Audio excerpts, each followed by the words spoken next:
আমরা সবাই কম বেশি তালের পিঠা খেয়ে থাকি। আমার দেখানো পদ্ধতিতে একবার তালের পিঠা বানিয়ে খেয়ে দেখবেন। হ্যালো এভরিওয়ান, আসসালামু আলাইকুম।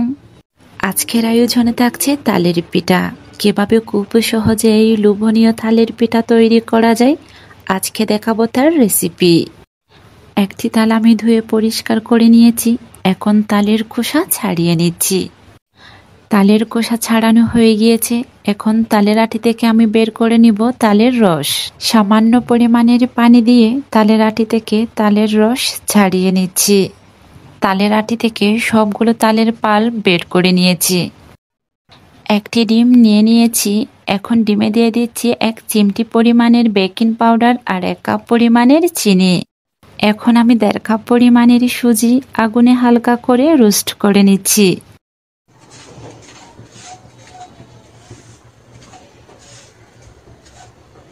সুজিগুলো রোস্ট করার পর আমি ডিমের সাথে অ্যাড করে দিয়ে এখন দিয়ে দিচ্ছি 2 কাপ পরিমাণের লিকুইড দুধ।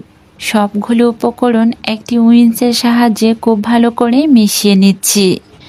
এখন সুজিগুলো রেখে দিচ্ছি 15 মিনিটের জন্য রেস্টে।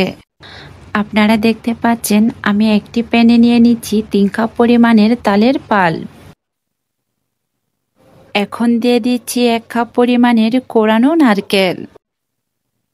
তালের আটি থেকে তালের রস ছাড়িয়ে নেওয়ার সময় আমি কিছু পানি অ্যাড করেছি।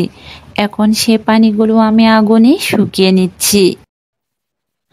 রান্না করা তালের রসগুলো আমি অ্যাড করে দিচ্ছি পূর্বে প্রস্তুত করে রাখা সুজির সাথে। এখন দিয়ে দিচ্ছি চালের গুঁড়া। এখানে আমি 6 কাপ পরিমাণের চালের গুঁড়া ব্যবহার করব।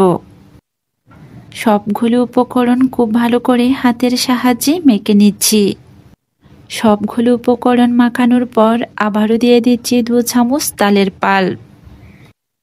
তালের পাল্প দেওয়ার পর আবারও খুব ভালো করে মেখে নিচ্ছি। এখন তৈরি করে নিচ্ছি একটা ডো। পারফেক্টভাবে পিঠা বানানোর জন্য এই ডোটা খুব ভালো করে হাতের সাহায্যে মেখে নেবেন। একটি ডো তৈরি করে নিয়েছি। তালের পিঠাগুলো আমি চিনির শিরাতে অ্যাড করব, তাই পরিমাণ মতো পানি দিয়ে এখন দিয়ে দিচ্ছি 3 কাপ পরিমাণের চিনি। চিনিগুলো পানির সাথে খুব ভালো করে মিক্স করে নিচ্ছি। পানিগুলো সম্পূর্ণ সেদ্ধ হওয়ার পর এখন দিয়ে দিচ্ছি 6টি এলাচ। এলাচগুলোর মুখ আমি পেটে দিয়েছি। এরপরই দিয়ে দিচ্ছি 1/2 চামচ মৌরি। চুলার আঁচ বন্ধ করে দিয়ে এখন দিয়ে দিচ্ছি 1 চামচ ঘি। চিনির শিরা আমার তৈরি হয়ে গিয়েছে। এখন আমি তৈরি করে নিচ্ছি তালের পিঠাগুলো। সবগুলো তালের পিঠা তৈরি করে নিয়ে এখন ভেজে নিব গরম তেলে।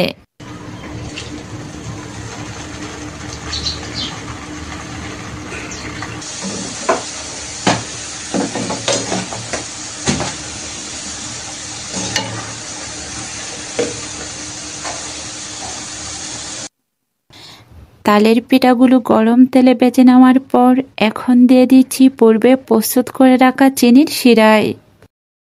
তালের পিঠাগুলো চিনির শিরাতে দেওয়ার পর এখন রেখে দিব 30 মিনিটের জন্য রেস্টে। যদি আপনার হাতে সময় থাকে তাহলে তালের পিঠাগুলো রেস্টে রাখতে পারেন 1 ঘন্টা। তালের পিঠাগুলো একটি পাত্রে নিয়ে নিয়েছি সার্ভ করার জন্য। এই তো আমার তালের পিঠা একেবারেই তৈরি। আপনিও চাইলে আমার দেখানো পদ্ধতিতে একবার তালের পিঠা বানিয়ে খেতে পারেন।